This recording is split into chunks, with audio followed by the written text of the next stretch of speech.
नमस्कार, मैं हूं आपके साथ कविता थपलियाल और आप देख रहे हैं एटी मनी बनो अपना फाइनेंस मिनिस्टर, जहां पर हम कराते हैं आपकी फाइनेंशियल प्लानिंग और आपको बताते हैं निवेश से जुड़े हुए तमाम गुर जो आपकी पूरी निवेश के सफ़र में आपके काम आएंगे। तो चलिए, आज बेहद खास शो है क्योंकि आज हमारा फोकस इंश्योरेंस पर रहने वाला है, जो कि निवेश का या फाइनेंशियल प्लानिंग का सबसे अहम पहलू होता है। करेंगे विस्तार से इस पर बात, लेकिन उससे पहले बताते हैं आपको क्या है खास आज ऑन द शो।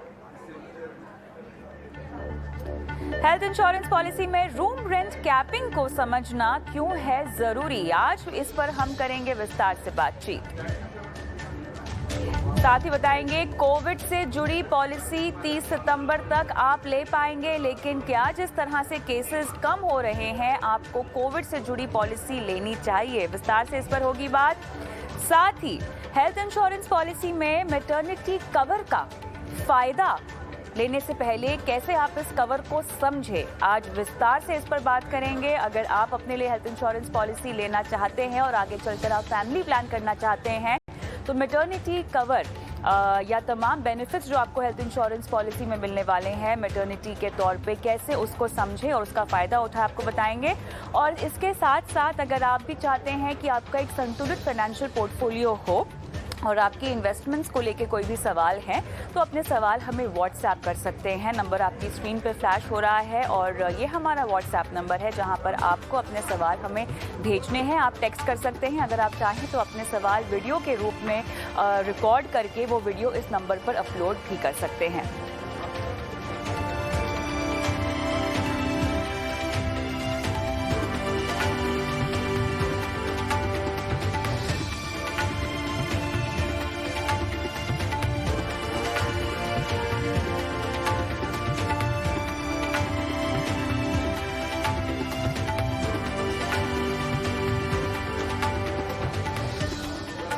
चलिए, तो आज हम सबसे पहले बात करने वाले हैं इंश्योरेंस की और हमारे साथ यहाँ पर जुड़ रहे हैं हमारे एक्सपर्ट्स भी, जहाँ पर हमारे साथ ऑप्टिमा मनी मैनेजर्स के एमडी पंकज मटपाल और हमारे साथ पॉलिसी बाजार के head health insurance Amit Chhabra. आप दोनों का स्वागत है हमारी इस बेहद ख़ास पेशकश में।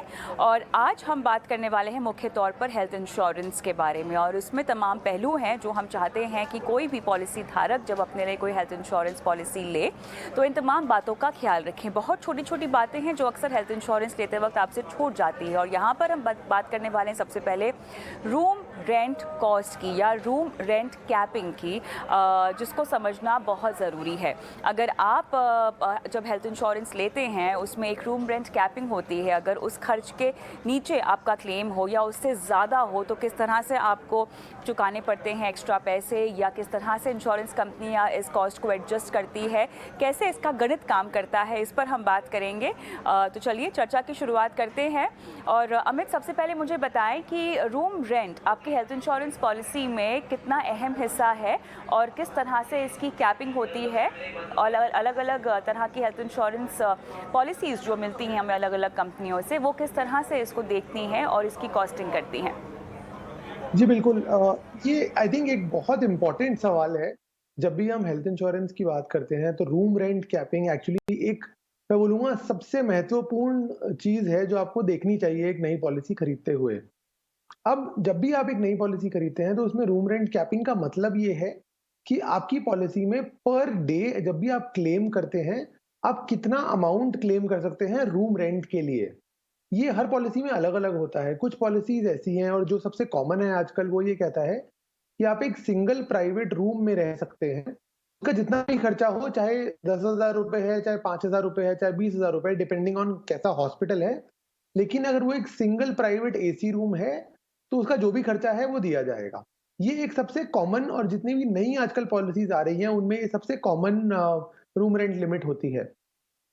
इसके अलावा जो कि एक बहुत कॉमन चीज़ होती थी पहले, वो होता था कि जितना आपका सम इंश्योर्ड है, उसका कुछ परसेंट और रूम रेंट कैपिंग में होता है। जैसे मान लीजिए आपकी एक पॉलिसी है जिसका सम इंश्योर्ड ₹5,00,000 है, तो आपका जो रूम रेंट लिमिट है वो 5 लाख का 1% हो जाता है, मतलब ₹5,000 हो जाता है। तो ऐसे में आप किसी भी ऐसे रूम में जा सकते हैं जिसमें आपको ₹5,000 तक का रूम है, तो इंश्योरेंस कंपनी देगी, और अगर 5,000 से ज़्यादा होता है, तो उसके ऊपर का जो भी अमाउंट है वो आपको खुद देना पड़ेगा।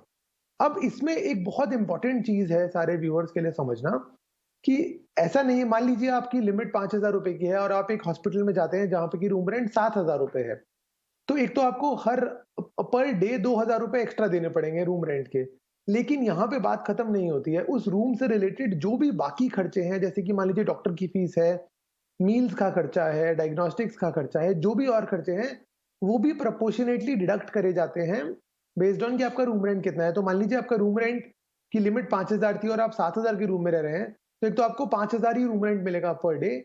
इसके साथ-साथ बाकी खर्चों में भी कटौती करी जाएगी उसी रेशो में। तो 5/7 की रेशो में सारे जितने भी आपके बाकी क्लेम के एक्सपेंसेस हैं, वो भी काटे जाएँगे इंश्योरेंस कंपनी की तरफ से। तो इसलिए बहुत इम्पोर्टेंट है ध्यान रखना कि रूम रेंट लिमिट क्या है। अच्छी चीज़ ये है कि आजकल जितनी अच्छी नई कॉम्प्रिहेंसिव पॉलिसीज़ आ रही हैं, उनमें ये एक परसेंटेज वाली कैपिंग अब ऑलमोस्ट खत्म हो गई है और single private AC room capping अब एक बहुत कॉमन चीज़ हो गई है। तो ऐसे में अगर आप नई पॉलिसी ले रहे हैं, आपको चिंता करने की ज़रूरत नहीं है। सिंगल प्राइवेट रूम एसी वाली पॉलिसी आप लीजिए और आप किसी भी हॉस्पिटल में जाएँगे, आपको पूरा क्लेम पे करा जाएगा। अगर आप कोई ऐसी पॉलिसी ले रहे हैं या फिर आपके पास ऑलरेडी कोई ऐसी पॉलिसी है जिसमें ये 1% या 2% वाला रूम रेंट कैपिंग ऑलरेडी है, तो मैं एडवाइस करूँगा कि आप देखिए, जानिए कि आपकी पॉलिसी का एग्ज़ैक्ट रूम रेंट कितना है और अगर आपको वो कम लगता है, तो आपको डेफ़िनिटली अपग्रेड करना चाहिए। अदरवाइज़ आपको क्लेम में से बहुत सारा हिस्सा अपनी जेब से देना पड़ेगा, जो कि बहुत मुश्किल हो जाता है जब हॉस्पिटलाइज़ेशन होती है उस टाइम पे। तो इसलिए मैं बोलना चाहूँगा रूम रेंट अगेन बहुत इम्पोर्टेंट पार्ट है आपकी हेल्थ इंश्योरेंस पॉलिसी का। ऑलराइट, यहाँ पर कुछ सिनेरियोज हम डिस्कस कर लेते हैं और पंकज जी शायद आप यहाँ पर हमें विस्तार से बता पाएँ जिस तरह से अगर आपका हेल्थ इंश्योरेंस का क्लेम आता है, अगर आपने रूम रेंट कैपिंग का इस्तेमाल नहीं किया है तब तो ठीक है, लेकिन अगर आप उस कैपिंग के ऊपर आपकी कॉस्ट चली जाती है तो किस तरह से इसको एडजस्ट किया जाता है हेल्थ इंश्योरेंस कंपनी की तरफ से, ये बताएं। बिल्कुल, जैसा अभी भी बहुत क्लियरली बताया गया कि अगर आपकी पॉलिसी में सब लिमिट्स हैं, तो सब लिमिट्स का मतलब फिर वो सिर्फ रूम रेंट से नहीं होगा। उसमें मान लीजिए कि room rent 1% of some insured है, आपका ICU charges 2% of some insured है, या फिर वो डॉक्टर की फीस हो, डायग्नोस्टिक हो, मेडिसिन हो, सभी चीजों के ऊपर एक कैप होता है। लेकिन अब फॉर्चुनेटली जो नई पॉलिसीज हैं उनमें ये फीचर नहीं है, लेकिन बहुत सारे लोगों ने जो ओल्ड पॉलिसी दी होती हैं वो वैसे ही चल रही होती हैं। तो उस केस में आपको जरूर देखना चाहिए कि अगर आपकी पॉलिसी में सब लिमिट है तो आप वहां से पॉलिसी चाहे तो with in the insurance company या फिर दूसरी इंश्योरेंस कंपनी में जरूर उसको स्विच करें, आप पोर्ट कर सकते हैं। लेकिन दूसरा जो सवाल है कि आजकल कुछ पॉलिसीज में इस तरह का कंडीशन है कि आपके पास किस तरह का रूम आप एंटाइटल है, मतलब आपकी जो पॉलिसी है वो हो सकता है कि 5 लाख का सम इंश्योर्ड हो या 10 लाख का सम इंश्योर्ड हो, लेकिन एक रूम रेंट को लेकर उसमें कुछ कैपिंग हो सकती है। यानी किस तरह का आप शेयरिंग में रूम ले सकते हैं या फिर सिंगल ऑक्यूपेंसी वाला रूम लेने के लिए आप एलिजिबल हैं, वो उसमें मेंशन होगा।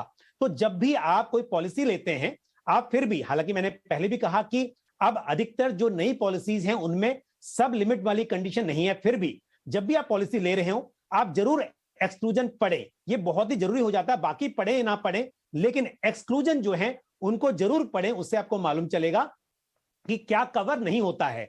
और साथ ही वेटिंग पीरियड जो होता है, क्योंकि ये दो चीजें बहुत जरूर देखनी चाहिए। तो जब हम बात कर रहे हैं एक्सक्लूजन की, तो आपको मालूम चल जाएगा कि यहां पर क्या क्या चीजें एक्सक्लूड की जा रही है, कहां पर लिमिट्स हैं। और फिर अगर आप ऐसी पॉलिसी ले रहे हैं जहां पर सब लिमिट नहीं है, तो ये जरूर देख लें कि रूम रेंट या फिर आईसीयू चार्जेस जो हैं उसके लिए क्या कैपिंग है। और साथ ही डॉक्टर्स की फीस को लेकर भी इस तरह की चीजें हो सकती हैं, तो साथ ही आपको ये सब जानकारी वहां पर मिल जाएंगी। तो ये जैसा कि मैंने बताया कि जो रूम का अगर लिमिट नहीं है तो बस ये चीज ध्यान रखें कि किस तरह का रूम, सिंगल ऑक्यूपेंसी या फिर शेयरिंग रूम या फिर किस तरह का रूम वहां पर आपका एंटरटेनमेंट है, वो जरूर आप देख लें। बिल्कुल, ये एक्स्ट्रा कॉस्टिंग की जो बात है वही अमित मैं समझना चाहती हूँ आपसे कि यहाँ पर किस तरह के अतिरिक्त चार्जेस होते हैं जो आपको देने होते हैं रूम रेंट के साथ, या जो इसमें सम्मिलित होते हैं। बहुत बहुत बेसिक चीजें भी होती है। जैसे मान लीजिए कि आपका जो हॉस्पिटलाइजेशन, जब आप हॉस्पिटलाइजेशन होता है उसमें कुछ मोटा-मोटा 4-5 आइटम होती हैं। तो सबसे पहले रूम रेंट होता है जिसकी हमने बात कर ली। इसके अलावा डॉक्टर का खर्चा होता है। जब भी डॉक्टर आपको विजिट करता है, आपको चेक करते हैं, उसका एक खर्चा होता है। डायग्नोस्टिक्स का खर्चा होता है। आपका जो आपको मील्स मिलती हैं, दवाइयाँ मिलती हैं, उसका खर्चा होता है। इसके अलावा कंज्यूमेबल आइटम्स होती हैं। जैसे मान लीजिए कि आपके पीपीई किट्स अगर डॉक्टर्स ने पहने हैं, ग्लव्स है, मास्क है, सिरिंजेस हैं, उसका खर्चा होता है। इसके अलावा मान लीजिए जो आपका जैसे कोई सर्जरी हुई है, तो सर्जरी का एक ऑपरेटिंग थिएटर का कॉस्ट होता है, या अलग इसके अलावा जो भी आपको अगर कोई डिवाइसेस लगाई गई हैं आपकी बॉडी में, उसके भी खर्चा होता है। इसमें से काफ़ी सारे खर्चे ऐसे होते हैं, जिनका कॉस्ट वेरी करता है आपके रूम के हिसाब से। मान लीजिए अगर आप एक जैसे शेयर्ड रूम में हैं, तो वहाँ पे आपको खाना शायद अलग मिलेगा वर्सेस अगर आप एक सिंगल रूम में हैं, तो शायद आपको थोड़ा वो बेटर खाना दें। आपके डिपेंडेंट्स को बेटर खाना मिलेगा। तो ऐसे ही बहुत सारी चीज़ें ऐसी होती हैं इसमें जो कि रूम रेंट के हिसाब से या रूम टाइप के हिसाब से उसका खर्चा बढ़ जाता है। तो अगर तो आपकी पॉलिसी में सिंगल प्राइवेट रूम अलाउड है, तो सिंगल प्राइवेट रूम में जो भी खर्चा हो रहा है वो आपको मिलेगा, उसमें कोई सवाल नहीं है, कोई उसमें कटौती नहीं होती है। लेकिन अगर मान लीजिए सेम सेम एग्जांपल पे बिल्ड करता हूँ फिर से, आपकी रूम रेंट थी 5,000 और आप 7,000 के रूम में गए हैं, तो 5/7 की रेशियो में ये बाकी सारे खर्चे भी आपके इंश्योरेंस कंपनी पे नहीं करती है। मतलब 5/7 वो पे करेंगे, जो 2/7 बच जाता है, वो कस्टमर को अपनी जेब से देना पड़ता है क्योंकि वो रूम लिमिट के बाहर चले गए थे। तो ये एक इवेंचुअली घूमते-घूमते ये एक बहुत मोटा एक्सपेंस बन जाता है कस्टमर के लिए। और जबकि कस्टमर जब एक हेल्थ इंश्योरेंस पॉलिसी हम कोई भी यूज़र खरीदते हैं, हम एक्सपेक्ट करते हैं कि ये ट्रूली कैशलेस होगा, हमें अपनी जेब से कुछ नहीं देना पड़ेगा। इसीलिए ये और ज़्यादा इम्पोर्टेंट है समझना कि हेल्थ इंश्योरेंस में रूम रेंट का क्या महत्व है और आपकी पॉलिसी में कितना है। बिकॉज़ आप ये नहीं चाहेंगे कि आपकी हेल्थ इंश्योरेंस पॉलिसी तो है, लेकिन वो आपका पूरा क्लेम नहीं दे पा रही है। ये एक चीज़ और बोलना चाहूँगा मैं, हमने बहुत कॉमनली देखा है, जो पुरानी पॉलिसीज़ हैं जिनकी 4, 5, 10 साल से पॉलिसीज़ जो चल रही हैं, जो पुरानी पॉलिसीज़ हैं, उसमें ये रूम रेंट वाली चीज़ बहुत कॉमन है क्योंकि उस टाइम पे ये बहुत कॉमनली हुआ करती थी। ऑलमोस्ट हर पॉलिसी में ये रूम रेंट लिमिट होती थी। लेकिन अब जो पॉलिसीज़ है उनमें ये नहीं है, तो इसलिए मैं तो ये भी रिक्वेस्ट करूँगा सारे व्यूअर्स को कि अगर आपके पास एक पुरानी हेल्थ इंश्योरेंस पॉलिसी है, उसको डेफिनिटली एक बारी चेक करिए कि उसमें रूम रेंट लिमिट क्या है। और अगर ऐसा है कि आपकी रूम रेंट लिमिट कम है और आपको लगता है कि आप एक बेटर रूम में जाना चाहेंगे, तो आप अपनी पॉलिसी रिन्यूअल के टाइम पे अपग्रेड ज़रूर करिए, सो दैट आपको क्लेम के टाइम पे कोई दिक्कत ना आए। पंकज जी, प्रोपोर्शनेट डिडक्शन का मतलब क्या होता है? अगर आपकी जो कॉस्टिंग है रूम की वो आपके कैपिंग के ऊपर चली गई है, तो इसको कैसे प्रोपोर्शनेटली डिडक्ट किया जाता है? इसका पूरा खाका क्या होगा? प्रोपोर्शनेट का मतलब ये है कि अगर मान लीजिए आपकी जो लिमिट है वो 5,000 रुपीज है और रूम का रेंट जो है वो 7,500 है, इसका मतलब आप 75% ही क्लेम कर पा रहे हैं। तो इसकी वजह से जो बाकी के एक्सपेंसेस हैं, चाहे वो आईसीयू चार्जेस हो या डॉक्टर की फीस हो, उसके ऊपर भी फिर 75% ही उस फीस का पे हो पाएगा। तो यानी कि वो प्रोपोर्शनेट अगर रूम से लेकर हो रहा है, तो हो सकता है कि सारी चीजों के ऊपर सेम रेशियो में आपको कवर मिले, क्लेम मिले। तो इसके लिए जरूरी है कि ये रहे ही ना अगर लिमिट, तो आपके लिए हो जाएगा कि जो भी बाकी सारी चीजें हैं, चाहे डॉक्टर की फीस हो, डायग्नोस्टिक के एक्सपेंसेस हो, लेबोरेटरी चार्जेस हो, वो सभी आपको पूरे मिल सके। मैं एक बात और कहना चाहूंगा, जनरली कई बार ऐसा लगता है कि अगर मैं जहां पर रहता हूं वहां पर 5,000 रुपए शायद काफी हो, तो मुझे शायद ऐसा लगता है कि हॉस्पिटल में जरूरत पड़ेगी नहीं। लेकिन ऐसा जरूरी नहीं है कि ट्रीटमेंट उसी शहर में उसी जगह पे होगा जहां आप रहते हैं। कई बार इत्तेफाक से ऐसा हो सकता है कि वो इंश्योर्ड पर्सन कहीं ट्रेवल कर रहा हो, किसी मेट्रो सिटी में हो, वहां जरूरत पड़ जाए, या फिर वो ट्रीटमेंट उस शहर में अवेलेबल ही ना हो जहां पर वो रहता है और उसको रेफर किया जाए किसी और शहर में, किसी और स्टेट में, ऐसा भी हो सकता है। तो उस केस में भी आपकी पॉलिसी पूरा कवर दे पाए। तो कई बार क्योंकि ऐसा हो सकता है कि सुनने में लगे कि 5,000 का लिमिट है तो क्या फर्क पड़ता है, मेरे लिए तो काफी है, लेकिन ऐसा नहीं है। आपकी पॉलिसी में लिमिट ना हो तो ये बेहतर है। और अक्सर ऐसा कई बार देखा गया है कि कोई चीज का ऐसा रहता है कि आपको लगता है कि 10,000 रुपीज की फीस है वो काफी है और इसमें तो यहां पर हो जाता है, लेकिन जगह जगह के हिसाब से ये जो खर्चे हैं वो बदलते रहते हैं। इसके लिए किसी भी पॉलिसी में लिमिट ना ही हो किसी भी चीज की, तो ही वो बेहतर रहेगा। चलिए, तो यहाँ पर एक एस्पेक्ट हेल्थ इंश्योरेंस का हमने समझा है, लेकिन अब एक अहम मुद्दे पर आगे बढ़ते हैं, जहाँ पर अगर आपने कोरोना से स्पेसिफिक जो पॉलिसीज़ हैं, जो कोरोना की खास पॉलिसीज़ हैं, अगर आपने ख़रीद रखी है तो इनकी मियाद जो है, अगर देखा जाए तो IRDAI का जो निर्देश आया है उसमें कोरोना स्पेशल पॉलिसी जैसे कोरोना कवच की अगर हम बात करें, इनको 6 महीने के लिए और बढ़ा दिया गया है। अमित, इसका मतलब हम क्या समझें? वैसे तो हम देख रहे हैं कि लगातार केसेस में कमी आ रही है, ऐसे में अगर किसी को ये पॉलिसीज़ खरीदनी है तो के पास और 6 महीने का समय है, वो खरीद सकते हैं, या वैलिडिटी की बात हो रही है ये? देखिए ये बात हो रही है खरीदने की, तो ये पॉलिसीज़ एक्सटेंड कर दी गई हैं अवेलेबिलिटी और 6 महीने के लिए। लेकिन मैं यहाँ पे ये बोलना चाहूँगा कि अगर आप एक ट्रेंड भी देखें कि कोरोना पॉलिसीज़ जैसे कि कोरोना कवच स्पेसिफिकली, इनकी डिमांड में बहुत ज़्यादा कटौती हुई है पिछले ऑलमोस्ट 1 साल में। इसी इसी टाइम लास्ट ईयर जब सेकंड वेव चल रहा था इंडिया में, तो काफ़ी पॉलिसीज़ ये खरीदी गई थी। लेकिन उसके बाद से जून-जुलाई के बाद से लास्ट ईयर से काफ़ी डिमांड ऑलमोस्ट खत्म हो चुकी है, ज़ीरो हो चुकी है डिमांड। उसका मैं रीज़न आपको बताता हूँ, 2 रीज़न्स हैं। देखिए पहला रीज़न ये है कि एक तो कोविड के केसेज़ में काफ़ी डाउनफॉल आया है। जब थर्ड वेव आई भी तो उसमें हॉस्पिटलाइज़ेशंस थैंकफुली ज़्यादा नहीं हुए थे। तो लोगों के दिमाग में कोरोना का डर काफ़ी हद तक निकल चुका है और एक नॉर्मलसी की तरफ आ गए हैं हम सब लोग।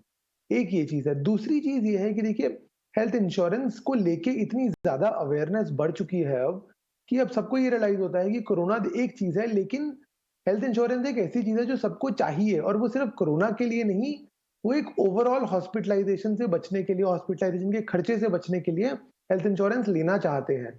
तो हमने ये देखा है इंक्रीज़िंगली पिछले 1 साल में कि लोग कोरोना से अगर डर के हेल्थ इंश्योरेंस लेने आ भी रहे हैं, तो वो कोरोना कवच की जगह एक normal comprehensive health insurance plan लेना चाह रहे हैं, जिसमें कि कोरोना भी कवर्ड है और कोरोना के अलावा बाकी सब चीज़ें भी कवर्ड है। मान लीजिए किसी को कोई हार्ट की प्रॉब्लम हो जाती है, डायबिटीज़ हो जाता है, टीबी हो जाता है, कैंसर हो जाता है, ऐसी कोई चीज़, वो सारी चीज़ें भी उसमें कवर्ड हैं। तो इंक्रीज़िंगली ये होता जा रहा है कि व्हाइल कोरोना कवच अवेलेबल है और कुछ टाइम के लिए, कस्टमर्स मोस्टली अब एक कॉम्प्रिहेंसिव हेल्थ प्लान देख रहे हैं, जिसमें कि कोरोना और सब कुछ बाकी सब चीज़ें भी कवर होती हैं। और एक चीज़ यहाँ पे मैं और बोलना चाहूँगा, ये रेगुलेटर IRDAI ने एक बहुत अच्छा काम किया था लास्ट ईयर। उन्होंने 2 साल पहले इनफैक्ट उन्होंने मंथली मोड शुरू कर दिया था हेल्थ इंश्योरेंस में, मतलब कि कस्टमर अब एक EMI पे भी हेल्थ इंश्योरेंस खरीद सकता है। तो मान लीजिए अगर कस्टमर की पॉलिसी 12,000 रुपए की है, तो उनको 12,000 रुपए अपफ्रंट नहीं देने हैं, इंस्टेड वो 1,000 रुपए महीना दे सकता है और वो पॉलिसी खरीद सकते हैं। इससे अफोर्डेबिलिटी बढ़ गई है हेल्थ इंश्योरेंस की बहुत ज़्यादा, क्योंकि सडनली एक बड़ा अमाउंट देना साल में एक बार थोड़ा-सा मुश्किल लगता है सबको। लेकिन वहीं अगर आप हर महीने उसको तोड़-तोड़ के दे रहे हैं, तो क बहुत आसान हो जाती है वो अफोर्डेबिलिटी। तो इसकी वजह से अफोर्डेबिलिटी और ज़्यादा बढ़ गई है और लोग अपने और अपने परिवार के लिए कॉम्प्रिहेंसिव हेल्थ प्लान खरीद रहे हैं, ताकि कोरोना और बाकी सारी बीमारियों से भी एटलीस्ट वो फाइनेंशियली प्रोटेक्टेड हों। पंकज जी, अब ये जो कोरोना स्पेसिफिक पॉलिसीज़ हैं, ये कुछ समय के लिए ही लॉन्च हुई हैं, मतलब उनकी जो समय की अवधि है वो कुछ ही महीने की होती है। अब क्योंकि ऑलमोस्ट जो आखिरी डेट है उसको बढ़ाकर अगर आपको ख़रीदना है तो इसको 6 महीने का वक्त और दे दिया है। लेकिन जो लोगों के पास ऑलरेडी इस तरह की स्पेशलाइज्ड पॉलिसी हैं, मियाद पूरी होने के बाद तो वो किसी काम की नहीं हो जाएंगी। तो ऐसे में आपके पास बहुत ज़रूरी है कि कॉम्प्रिहेंसिव हेल्थ इंश्योरेंस प्लान हो, जो विस्तार से अमित ने आपको अभी भी समझाया ही है। लेकिन वो तमाम लोग जो कि अभी तक क्लेम नहीं कर पाए हैं, क्या क्लेम करने के लिए भी उनके पास 6 महीने का ही वक्त है या उसके बाद का भी वक्त होगा? वैसे तो इतना डिले नहीं करना चाहिए आपको अपना क्लेम लेने के लिए, बट जस्ट इन केस अगर रोज़मर्रा की ज़िंदगी में आप ये भूल गए हों तो? ये कविता जो पॉलिसीज थी वो 3.5 महीने, 6.5 महीने और 9.5 महीने का उनका एक टर्म था। तो उस बीच में अगर क्लेम आया है तो डेफिनेटली, क्योंकि एक समय होता है हर पॉलिसी में क्लेम लेने के लिए, तो आप ये नहीं कह सकते हैं कि वो पॉलिसी मतलब आपका जो हॉस्पिटलाइजेशन था वो बहुत पहले हुआ था और अब आप 1-2 महीने के बाद में क्लेम लेंगे, तो ये तो जस्टिफाई नहीं होगा और इंश्योरेंस कंपनी शायद उसे एक्सेप्ट भी नहीं करेगी। तो अगर उस पीरियड में जो कि आपका टर्म था, उस बीच में कोई बीमारी मतलब कोरोना हुआ, हॉस्पिटलाइजेशन हुआ और अब वो with in 7 days, with in 10 days आप क्लेम कर रहे हैं, तो आप बिल्कुल कर सकते हैं। तो जैसा कि किसी भी इंश्योरेंस पॉलिसी में होता है कि विद इन स्पेसिफिक टाइम आपको क्लेम लेना होता है, बहुत डिले होता है तो उसमें डाउट होता है कि यहां पर कुछ मैनिपुलेशन किए जा सकते हैं, किए गए होंगे, तो इंश्योरेंस कंपनीज अक्सर ऐसे क्लेम्स को रिजेक्ट कर देती हैं। तो ये था। साथ ही में एक बात और कहना चाहूंगा कि यहां पर 2 तरह की पॉलिसीज हैं, एक कोरोना कवच और दूसरा कोरोना रक्षक। तो कोरोना कवच जो है मेरे हिसाब से अब वो बहुत ज्यादा यूजफुल नहीं मानी जा सकती है, क्योंकि अगर कॉम्प्रिहेंसिव कवर है तो, क्योंकि जो कोरोना कवच है वो बेसिकली इंडेमनिटी बेस्ड पॉलिसी है, जहां पर कि जो एक्सपेंस होगा वही रिएंबर्समेंट होगा। तो इस हिसाब से अगर आपके पास कॉम्प्रिहेंसिव कवर है तो आपका कोरोना भी उसमें कवर होता है। लेकिन हाँ, जहां तक कोरोना रक्षक पॉलिसी का सवाल है, वो एक डिफाइंड बेनिफिट प्लान है, जहां पर अगर मिनिमम 72 आवर्स के लिए पेशेंट हॉस्पिटलाइज होता है तो उस केस में लमसम में वो जो सम एश्योर्ड है वो मिलता है, तो वो पॉलिसी अगर कंसिडर करनी हो तो मैक्सिमम वो कंसिडर की जा सकती है कि आपकी दूसरी जो पॉलिसी उसके साथ में, क्योंकि अलग से जो दूसरे एक्सपेंसेस होते हैं उनको कवर करने के लिए कोरोना रक्षक एक पॉलिसी हो सकता है कि कंसिडर की जाए। बट अदरवाइज मेरे हिसाब से आप, क्योंकि आपके पास में कॉम्प्रिहेंसिव कवर है, सुपर टॉप अप की सुविधा है, तो अच्छे कवर के साथ हेल्थ इंश्योरेंस होना चाहिए, इसके मुकाबले कि आप ज्यादा फोकस करें कोविड-19 स्पेसिफिक पॉलिसीज पर। चलिए आगे बढ़ते हैं और हेल्थ इंश्योरेंस के मुद्दे में आज का हमारा आखिरी टॉपिक है आपका मैटरनिटी कवर। अमित, बहुत सारे लोगों को इसको लेके जागरूकता नहीं होती है, अक्सर लोग नहीं जानते हैं कि मैटरनिटी कवर भी शामिल होता है आपकी हेल्थ इंश्योरेंस में, बशर्त है कि आप जब हेल्थ इंश्योरेंस खरीद रहे हो तो आप ये सुनिश्चित करें कि आपका जो कवर है वो किस तरह से काम करता है। और इसी तरह की बारीकियाँ आज हम आपको इस शो में बताने वाले हैं। तो वो तमाम लोग जो कि आगे चलकर अपनी फैमिली प्लान करना चाहते हैं और इस वक्त अपने लिए हेल्थ इंश्योरेंस कवर जिसमें मैटरनिटी बेनिफिट भी उनको मिले, अमित, लेना चाहें तो किन किन बातों का ख्याल रखना चाहिए, किस तरह से आपको पूरी कवरेज मिलती है मैटरनिटी बेनिफिट के तौर पर? मैटरनिटी में आई थिंक जो दो सबसे इंपॉर्टेंट चीजें हैं जो मैं बोलना चाहूंगा यहाँ पे, पहला ये है कि उसमें एक वेटिंग पीरियड होता है। तो हमें ये देखना जरूरी है कि मैटरनिटी कवरेज का वेटिंग पीरियड कितना है आपकी पॉलिसी में। ये टिपिकली 1 साल, 2 साल, 4 साल तक भी होता है कुछ पॉलिसीज में। तो आपके लिए ये जानना बहुत जरूरी है कि मैटरनिटी का वेटिंग पीरियड कितना है। ये एक पहली इंपॉर्टेंट चीज मैं बोलना चाहूंगा यहाँ पे।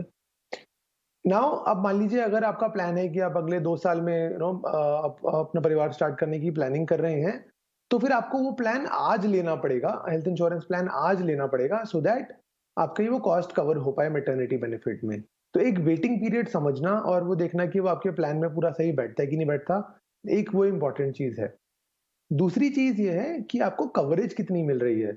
अब बहुत सारे ऐसे प्लान हैं जिनमें की कवरेज होती है 15,000, 25,000, जो कि जनरली कम है कवरेज कंपेयर टू जितना कि आपको कवरेज चाहिए मैटरनिटी के लिए। क्योंकि अगर आप किसी बड़े शहर में, लेते दिल्ली, बॉम्बे, बैंगलोर, किसी बड़े शहर में है, तो वहां पे 50,000 से लाख रुपए तक तो खर्चा मामूली तौर पे हो जाता है।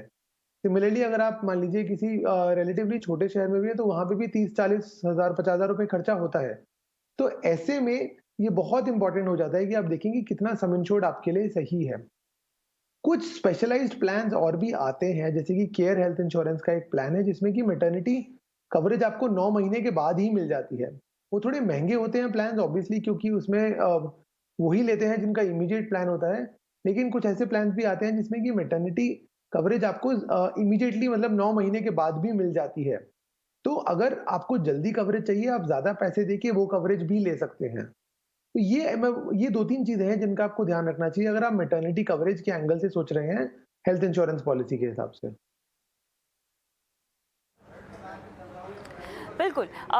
लेकिन यहाँ पर अगर हम एक अप्रॉक्सीमेट मैटरनिटी कॉस्ट को कंसिडर करना चाहें और हमारी जो ओवरऑल हेल्थ इंश्योरेंस पॉलिसी है उसके कवर अमाउंट को डिसाइड करना चाहें, तो क्या हमें मैटरनिटी कॉस्ट को फैक्टर इन करके मौजूदा हालात में अगर हम ले रहे हो पंकज जी अपने लिए कोई हेल्थ इंश्योरेंस पॉलिसी, तो मैटरनिटी कॉस्ट को कंसिडर कर अप्रॉक्सीमेट कॉस्ट को कंसिडर करके ही अपने लिए किसी अमाउंट का हेल्थ इंश्योरेंस लेना चाहिए? क्या ये एक फैक्टर हो सकता है? कविता, देखिए यहाँ पे जब पॉलिसी आप कितने भी सम इंश्योर्ड की लें, लेकिन मैटरनिटी कवर जो होता है वो एक स्पेसिफाइड अमाउंट होता है कि उसके ऊपर नहीं हो सकता। उसमें भी अगर नॉर्मल डिलीवरी है तो उसका एक फिक्स चार्ज होगा, और साथ ही यदि एक सी सेक्शन है तो उसके लिए भी एक अमाउंट पहले से प्री स्पेसिफाइड रहेगा। तो वो ऐसा नहीं हो सकता कि आपने अगर 10 लाख की पॉलिसी ली है तो उसके अंदर बहुत बड़ा आपको मिल जाएगा सम इंश्योर्ड, या फिर आपने 5 लाख लिया है तो कम रहेगा। किसी भी केस में जो वो अमाउंट है वो काफी छोटा होता है। लेकिन मैं फिर भी यहां पे कहूंगा कि यदि आप फैमिली एक्सपेंड करने के बारे में सोच रहे हैं तो उस केस में अगर जरूरत है आपको, तो आपको सोचना चाहिए। उसकी वजह यह है, ये सिर्फ मैटरनिटी कवर की ही बात नहीं है, उसके साथ ही कुछ चीजें इसमें और भी ऑटोमेटिकली कवर हो जाती हैं। जैसे कि उदाहरण के तौर पर अक्सर जब न्यूबॉर्न बेबी होता है तो 90 डेज तक उसको कोई इंश्योरेंस कवर नहीं मिलता है। अगर आप नई पॉलिसी में उसको कवर करना चाहते हैं तो उस केस में 91 डेज के बाद ही न्यूबॉर्न बेबी कवर होता है। लेकिन यदि मैटरनिटी कवर लिया हुआ है तो उस केस में न्यूबॉर्न बेबी का भी 90 डेज का कवर मिल जाता है, तो वो एक यूजफुल हो सकता है। उसके अलावा यदि बच्चा अनफॉर्चुनेटली डाउन सिंड्रोम या फिर जैसे कि सेरेब्रल पाल्सी इस तरह की के डिसऑर्डर्स के साथ पैदा होता है, तो अक्सर आपको देखना होगा, बट मैटरनिटी कवर के साथ ये भी बच्चे की जो डिसऑर्डर्स हैं वो भी उसमें कवर हो जाते हैं। तो इस हिसाब से आपको बिल्कुल देखना चाहिए कि यदि आप वो प्रीमियम अफोर्ड कर सकते हैं तो आप मैटरनिटी कवर के बारे में सोच सकते हैं। लेकिन जैसा अभी अमित ने कहा कि वेटिंग पीरियड बहुत ही इंपॉर्टेंट है। यहां पर पहली बात तो यह है कि पहले प्रेगनेंसी कंफर्म हो गई तो कोई भी इंश्योरेंस पॉलिसी कवर करेगी नहीं, आपको मैटरनिटी कवर देगी नहीं। लेकिन दूसरी बात यह भी जरूर देखना होगा कि उसमें कितना वेटिंग पीरियड है। अगर उतना समय आप के बाद ही प्लान कर रहे हैं फैमिली बढ़ाने के लिए, तभी आप मैटरनिटी कवर को अपनी पॉलिसी में इंक्लूड करें। और साथ ही यहां पर यह भी कंडीशन होती है कि मैक्सिमम 2 बच्चों के लिए ये कवर मिलेगा, 2 प्रेगनेंसी के लिए कवर मिलेगा, तो वो कंडीशंस भी आप जरूर देख लें। चलिए, तो यहाँ पर बेसिक कवरेज जो अगर आप ये हेल्थ इंश्योरेंस प्लान लेना चाहते हैं, जिनके नाम लगातार हमने स्क्रीन पे भी फ्लैश किए हैं, उनमें आपको कितने तक का कवर मिलेगा और क्या क्या वेटिंग पीरियड है, क्योंकि ये चर्चा की शुरुआत में हमने आपको बताया कि वेटिंग पीरियड जानना बहुत ज़रूरी है और उसी के बिना पर आप डिसाइड कर सकते हैं कि आपको वो हेल्थ इंश्योरेंस प्लान लेना चाहिए या नहीं लेना चाहिए। बहुत बहुत धन्यवाद अमित आपका, आपने समय निकाला और तमाम हेल्थ इंश्योरेंस जुड़ी बारीकियों के बारे में दर्शकों को विस्तार से समझाइश दी है।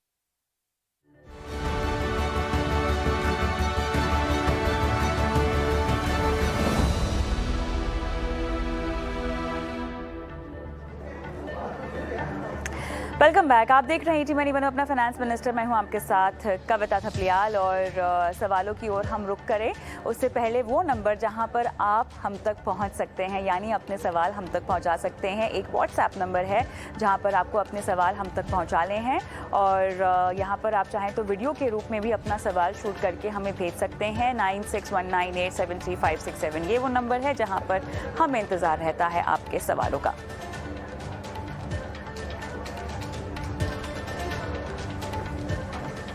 चलिए, तो पंकज उत्पल हमारे साथ जुड़े हुए हैं, लेकिन साथ ही आपके तमाम सवालों के जवाब देने के लिए अब जुड़ रहे हैं विश्वजीत पराशर, ईवीपी बजाज कैपिटल। आपका स्वागत है विश्वजीत जी इस खास पेशकश में। और पहले दर्शक भी हमारे साथ लगे हाथ तो जुड़े हुए हैं। हमारे साथ लक्ष्मी फोन लाइन पर हैं। नमस्कार। हाय। हाय, गुड इवनिंग, कैसे हैं आप? बिल्कुल बढ़िया। बताइए, आपने अपने इन्वेस्टमेंट के लिए सवाल भेजा है, तो आपने कब से इन्वेस्टमेंट ये शुरू करनी है? May be tomorrow onward. बिल्कुल बिल्कुल। आपका लक्ष्य है 10 साल में आपको चाहिए 1 करोड़ रुपए। एग्जैक्टली। आप क्या करेंगे लक्ष्मी 1 करोड़ का 10 साल के बाद? I will start my own business और retire. अभी आप क्या करती हैं? I am working. कहाँ से बोल रही हैं आप? बॉम्बे से हैं या कहीं और से? दिल्ली। आप दिल्ली से हैं। चलिए, तो आपने अभी निवेश रणनीति जो अपनी बनानी है उसके मुताबिक आप कह रही हैं कि 25,000 रुपये आप हर महीना इन्वेस्ट कर पाएंगी, है ना? एग्जैक्टली। और मैं मॉडरेट रिस्क तक ले सकती हूँ, इवन इससे बेटर भी इफ एट ऑल, क्योंकि I don't know about small cap, large and mid cap I know, but small cap I don't want to take risk, so that is the only reason of going through mutual fund. Mutual funds में भी आपके पास small cap के mutual funds होते हैं जिनमें आप निवेश कर सकते हैं। हालांकि किसी एक कैटेगरी से डरना सही भी नहीं है, क्योंकि अगर आप एक डाइवर्सिफाइड अप्रोच रखें तो काफ़ी हद तक जो रिस्क इन्वॉल्व होते हैं किसी एक स्पेसिफिक कैटेगरी में वो काफ़ी हद तक कम हो जाते हैं। लेकिन बहुत अच्छा लगा कि आपने एक बिज़नेस शुरू करने का भी लक्ष्य रखा है। तो 10 साल के बाद जो भी आप अपना कारोबार या व्यवसाय प्लान करना चाहती हैं वो क्या होगा? कुछ सोचा है उसके बारे में? Not exactly. पर आपको इतना पता है कि 1 करोड़ रुपए जो आप चाहती हैं इस इन्वेस्टमेंट से निकले वो पर्याप्त होंगे, वो काफ़ी होंगे? हाँ, to start with.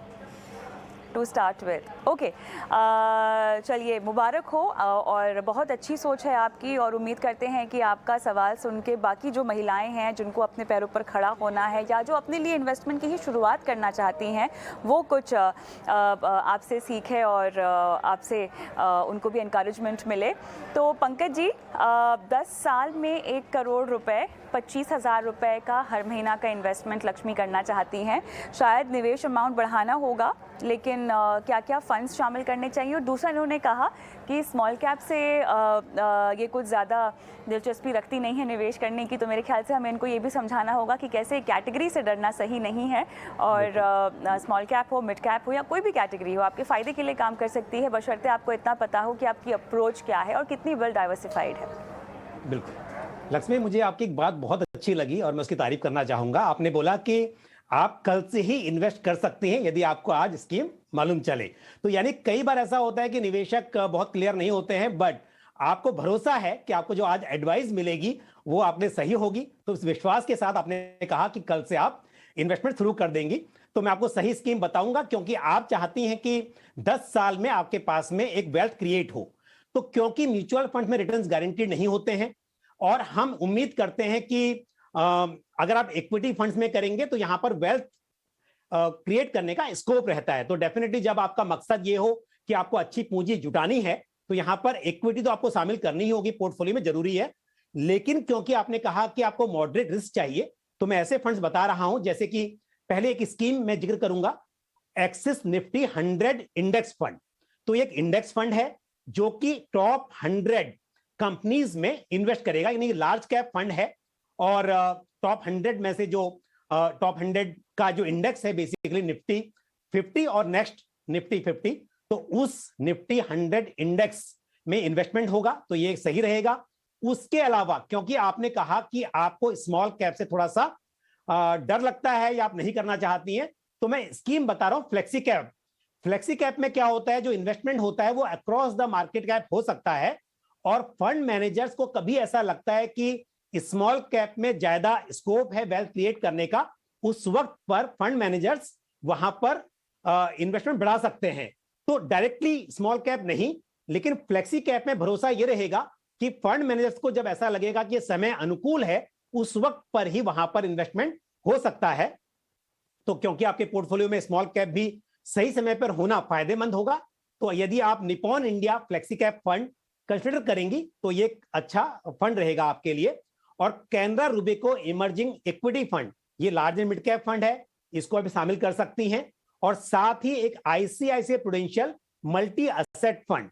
Multi asset fund का मतलब है कि इस फंड का निवेश इक्विटी, डेट यानी कि बॉन्ड्स, डिबेंचर, इस तरह के फिक्स्ड इनकम इंस्ट्रूमेंट्स और साथ ही गोल्ड वगैरह में भी इन्वेस्टमेंट होगा। तो ये भी मॉडरेट रिस्क एपेटाइट वाले इन्वेस्टर्स के लिए सुटेबल फंड रहता है, इसको भी आप कंसिडर कीजिए। और साथ ही मैं एक लास्ट फंड और कहूंगा, वो है एसबीआई इक्विटी हाइब्रिड फंड। तो ये इक्विटी हाइब्रिड है जहां पर 65% या उससे अधिक एलोकेशन इक्विटी में होगा और 35% एलोकेशन यहां पर डेट में होगा। तो ये स्कीम भी आप अपने पोर्टफोलियो में शामिल कीजिए। तो ये स्कीम्स आपके लिए थोड़ा मॉडरेट रिस्क के साथ लेकिन वेल्थ क्रिएशन की संभावना के साथ अच्छी रहेंगी। लेकिन एक लास्ट चीज ये है कि 25,000 रुपया पर मंथ इन्वेस्ट करके आप यहां पर करीब करीब 50-60 लाख रुपए की उम्मीद कर सकती हैं 10 सालों में। आपका यदि लक्ष्य 1 करोड़ का है तो समय समय पर आपको अपने इन्वेस्टमेंट अमाउंट को बढ़ाना होगा ताकि आप अपने लक्ष्य तक पहुंच सकें। चलिए, तो यहाँ पर काफी विस्तार से पंकज जी ने पूरी समझाइश दी है। लक्ष्मी, कुछ पूछना चाहती हैं आप पंकज जी को? अगर इफ आई इन्वेस्ट, मतलब अगर मैं 25,000 इस से फॉर एग्जांपल कल से ही इन्वेस्ट करना स्टार्ट करती हूँ जो भी सजेस्टेड म्यूचुअल फंड्स हैं, और मैं एवरी मंथ या एवरी 2-3 मंथ्स में उसमें कुछ अमाउंट इंक्रीज करती हूँ, तो what should be the maximum amount should I invest? मतलब कितना मैक्सिमम अमाउंट मुझे इन्वेस्ट करना चाहिए टू रीच 1 CR? जितना ज्यादा करेंगे उतना कम होगा, लेकिन एक अप्रॉक्सीमेट अमाउंट पंकज जी आप इनको बता दें, एक बॉल पार्क फिगर, जो कि मौजूदा हालात में अगर 10 साल का समय हो तो आपको 1 करोड़ के लिए करना चाहिए। देखिए, क्योंकि मैक्सिमम तो कहना मुश्किल है, मतलब आप मिनिमम पूछिए, मैक्सिमम बोलूंगा तो बहुत आसान हो जाएगा, लेकिन आपके पास वो क्या अफोर्ड कर पाएंगे वो क्वेश्चन होता है। तो मैं कहूंगा कि इस वक्त पर 25 की जगह अगर 30 कर सके आप इसे तो बेहतर होगा। और हर साल में जो यूजुअली होता है पॉसिबल कि 10-12% तक बढ़ाया जा सकता है, वो जरूर करें, क्योंकि आपके इस तरह से 55-60 लाख ही मुझे दिखाई दे रहे हैं कि बन पाएंगे और आपको करना है 1 करोड़। तो आप डबल तो नहीं कर सकते, क्योंकि डबल करेंगे तो बहुत आसान हो जाएगा कि 25 की जगह आप 50 कीजिए और आप आसानी से अपना गोल अचीव कर सकते हैं। पर मुझे पता है कोई निवेशक अगर इस चीज के साथ आया है कि वो 25 कर सकता है, तो 50 कहना सही नहीं होगा। आप 30 से शुरुआत कीजिए और हर साल इसको 10-12% से बढ़ाते जाइए, तब भी आप अपने गोल को अचीव कर पाएंगे।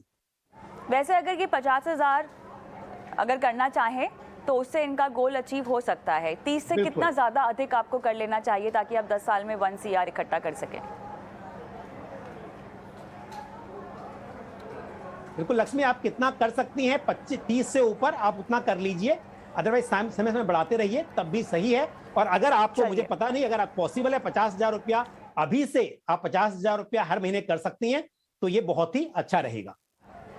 Alright Lakshmi, all the best. और जैसा कि आपने नेशनल टेलीविजन पे कहा है कि कल से अपनी इन्वेस्टमेंट शुरू करेंगी, तो हमें इंतज़ार रहेगा। इन्वेस्टमेंट आप शुरू करें तो हमें ट्वीट करके इन्फॉर्म ज़रूर कीजिएगा।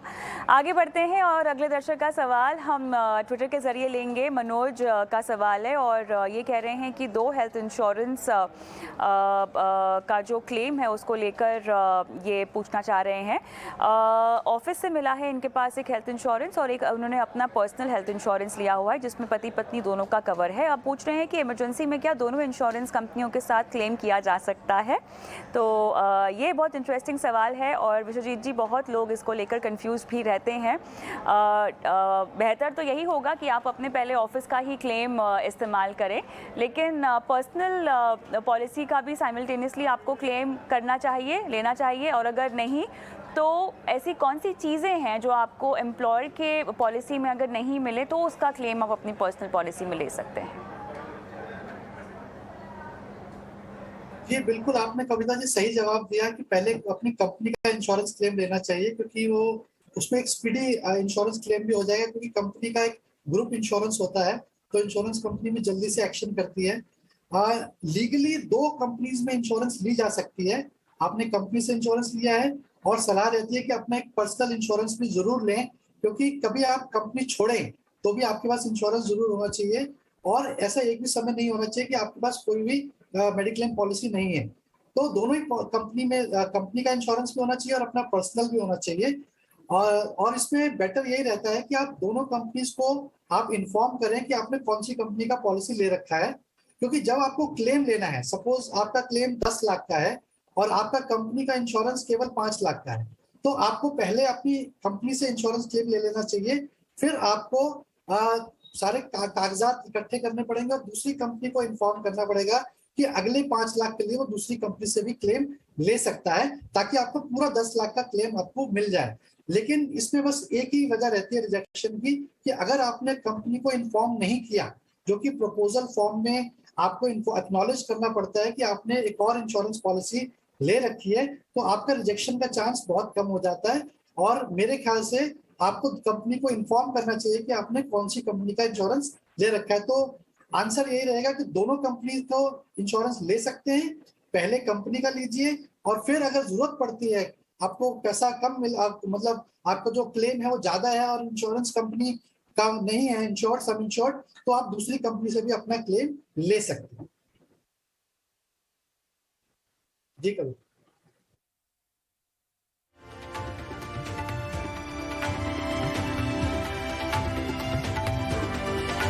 पर आपने बखूबी इनको सलाह दी है। लेकिन आगे बढ़ते हैं और अब हमारे अगले दर्शक का सवाल हम लेते हैं, जो कि राघवेंद्र हैं। और राघवेंद्र हमारे साथ शायद फोन लाइन पर हैं। नमस्कार।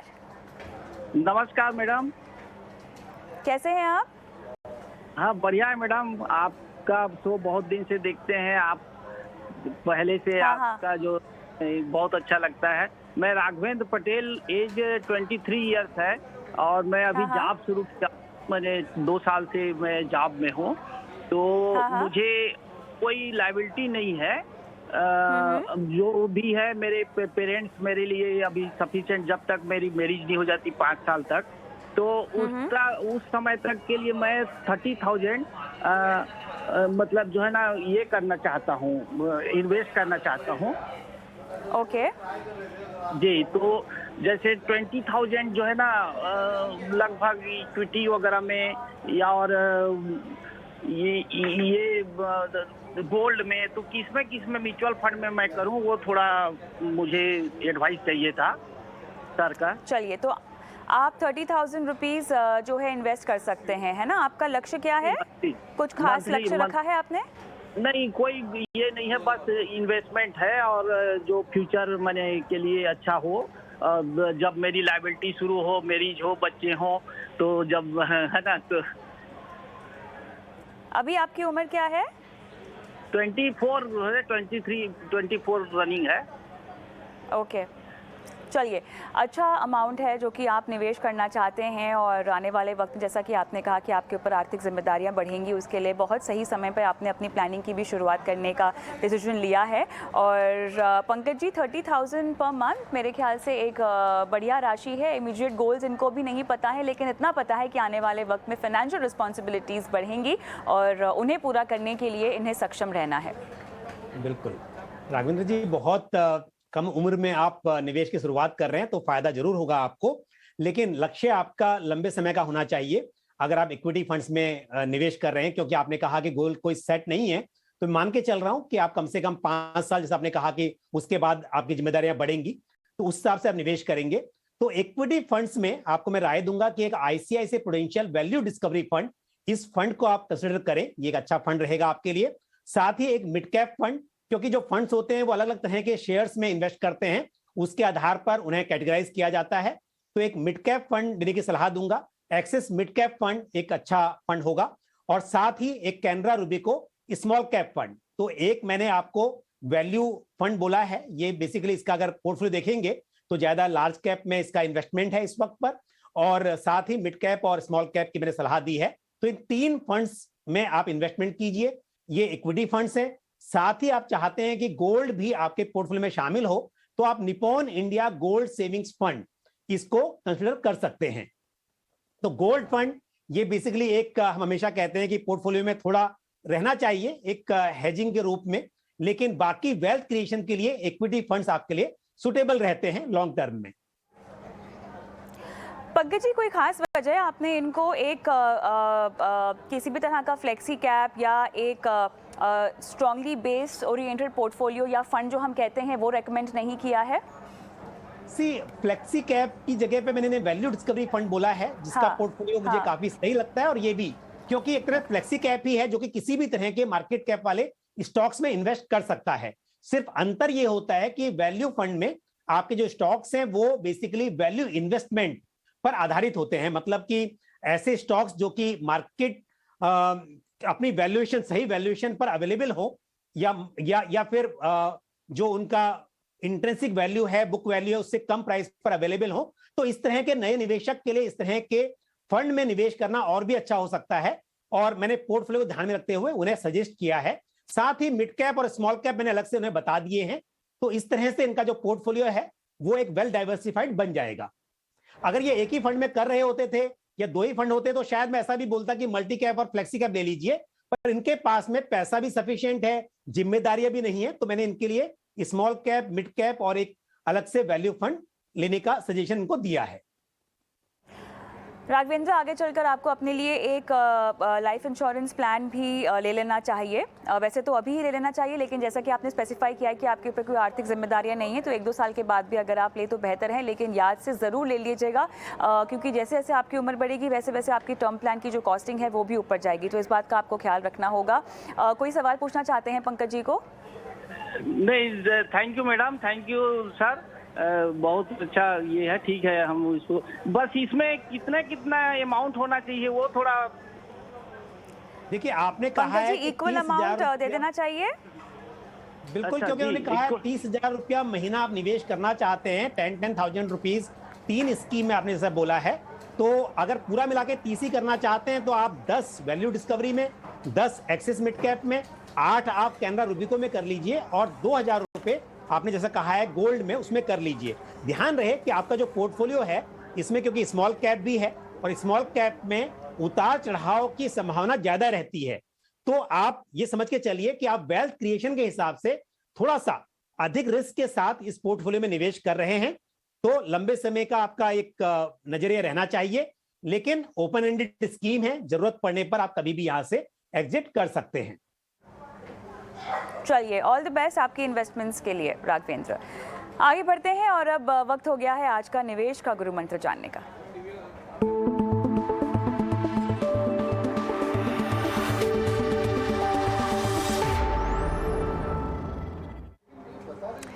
विश्वजीत जी बताएं, आपका आज का निवेश का गुरु मंत्र क्या होगा? जी, मैं बिल्कुल यही कहना चाहूँगा कविता जी, कभी भी आप एक इनकम पे डिपेंड ना करें और दूसरे आप ऐसे इन्वेस्ट करें कि आपकी सेकंड इनकम भी बनती रहे। तो आप जब भी इन्वेस्ट करें, चाहे आप 25 साल के हैं, 35 साल के हैं, 55 साल के हैं, आप इन्वेस्ट करते रहें। पहले कुछ साल तो आप अपने फाइनेंशियल गोल्स के लिए निवेश करते रहते हैं, जैसे कि बच्चों की पढ़ाई है, लेकिन रिटायरमेंट के लिए भी आप आज ही से इन्वेस्टमेंट करना शुरू कर दीजिए, क्योंकि जब आप रिटायर होंगे तो आपको एक और इनकम चाहिए होगी, जब आपकी ये इनकम नहीं आएगी। तो हमेशा ऐसे इन्वेस्ट करें कि आपकी सेकंड इनकम आती रहे, आपकी जो एक इनकम जो आपकी जॉब है या बिजनेस है वो चलती रहे, लेकिन इन्वेस्ट करें कि आपको सेकंड इनकम भी बनती है। चलिए पंकज जी, आपका निवेश का गुरु मंत्र?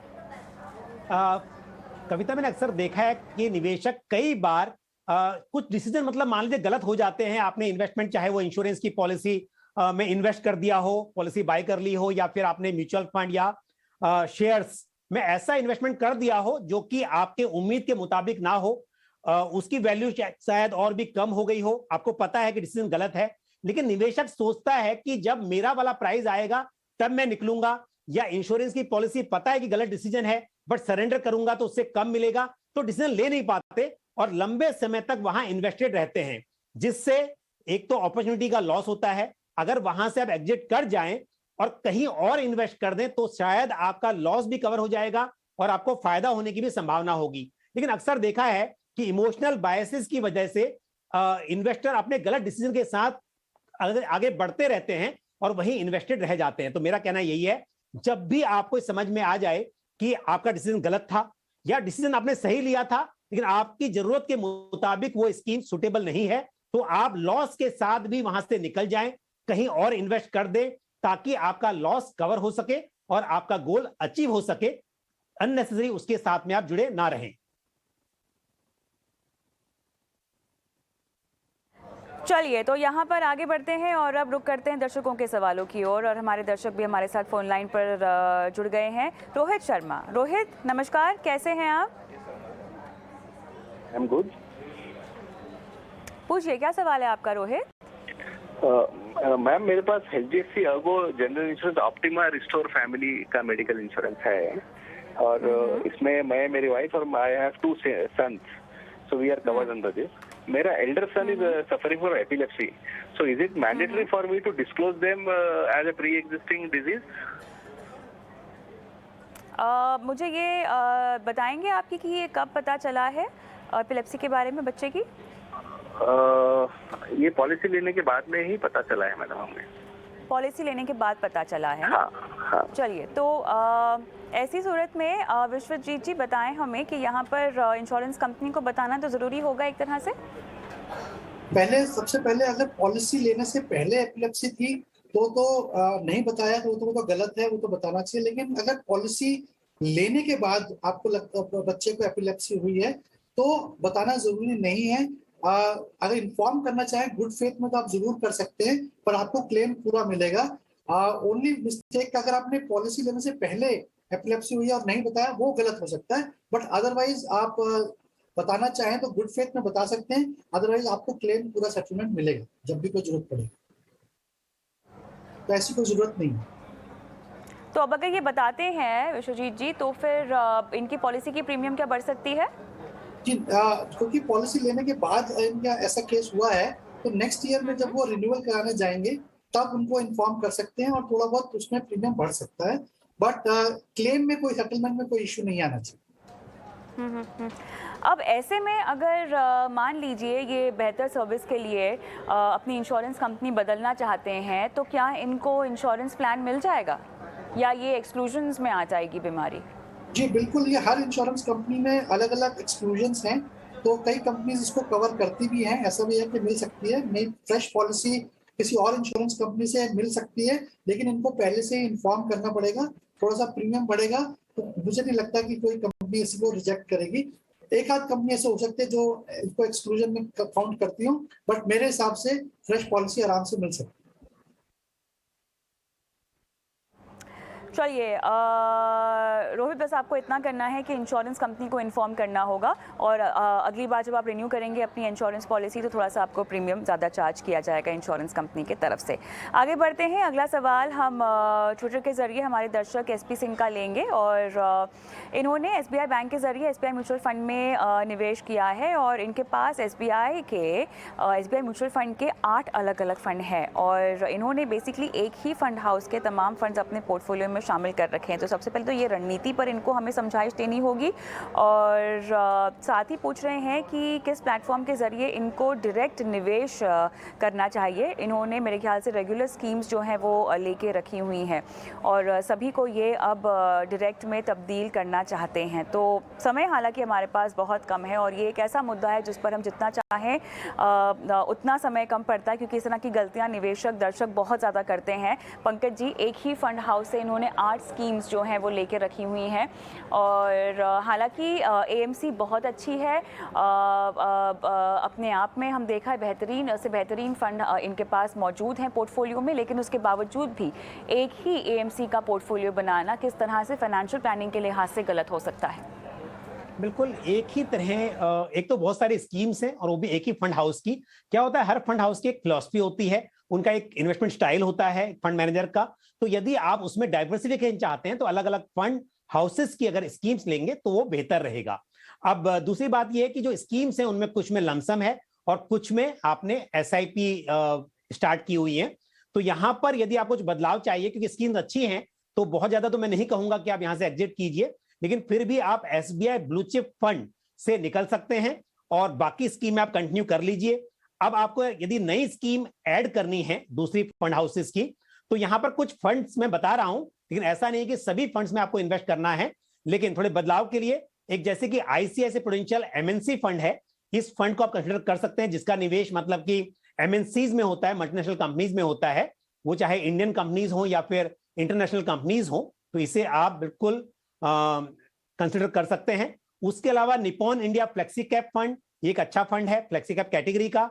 Aditya Birla sun life equity advantage fund large and mid cap fund है और साथ ही एक Canara Robeco emerging equities fund, ये भी लार्ज एंड मिड कैप है। तो यदि आप नई SIP कर रहे हैं तब आप इनमें से कोई 2 फंड जरूर कंसिडर करें। बिल्कुल, मेरे ख्याल से फंड्स में क्या बदलाव करने चाहिए वो एक तरह से अगर आप हमें अपना पोर्टफोलियो भेजें और अपने लक्ष्यों के साथ तो आपको हम बेहतर समझाइश देंगे। हालांकि वो आपका सवाल कि एक ही फंड हाउस के तमाम फंड्स होने चाहिए कि नहीं, उस पर हमने आपको समझाइश दे दी है। बहुत बहुत धन्यवाद आप दोनों का इस खास पेशकश में आज शामिल होकर दर्शकों की फाइनेंशियल प्लानिंग करवाने के लिए। लेकिन इस शो को यहीं समाप्त करना होगा और शो भले ही हम अभी समाप्त कर रहे हैं, लेकिन आपको बता दें कि आपके सवालों का हमें इंतजार रहता है। कहाँ भेजेंगे अपने सवाल? एक WhatsApp नंबर है जहाँ पर हमें आपके सवालों का इंतजार रहेगा। 9619873567 ये वो नंबर है जहाँ पर आप अपने सवाल भेज सकते हैं। वीडियो के जरिए भी अपना सवाल शूट करके वीडियो इस नंबर पर अपलोड कर सकते हैं। दीजिए इजाज़त, नमस्कार।